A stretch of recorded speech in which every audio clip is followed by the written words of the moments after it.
Hello दोस्तों, आज की कहानी मेढक का रखवाला। एक राजा अपनी वीरता और सुशासन के लिए प्रसिद्ध था। एक बार वो अपने गुरु के साथ भ्रमण कर रहा था। राज्य की समृद्धि और खुशहाली देखकर उसके भीतर घमंड के भाव आने लगे और वो मन ही मन सोचने लगे, सचमुच मैं एक महान राजा हूँ। मैं कितने अच्छे से अपने प्रजा देखभाल करता हूँ।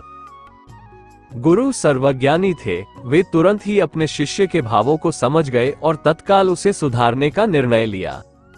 रास्ते में ही एक बड़ा सा पत्थर पड़ा था। गुरुजी ने सैनिकों को उसे तोड़ने का निर्देश दिया। जैसे ही सैनिकों ने पत्थर के 2 टुकड़े किए, एक अविश्वसनीय दृश्य दिखा। पत्थर के बीचों बीच कुछ पानी जमा था और उसमें एक छोटा सा मेढक रह रहा था। पत्थर टूटते ही वो अपनी कैद से निकलकर भागा। सब अचरज में थे कि आखिर वो इस तरह कैसे कैद हो गया और इस स्थिति में भी वो अब तक जीवित कैसे था। अब गुरुजी राजा की तरफ पलटे और पूछा, अगर आप ऐसा सोचते हैं कि आप इस राज्य में हर किसी का ध्यान रख रहे हैं, सबको पाल पोष रहे हैं, तो बताइए पत्थरों के बीच फंसे उस मेढक का ध्यान कौन रख रहा था? बताइए कौन है इस मेढक का रखवाला?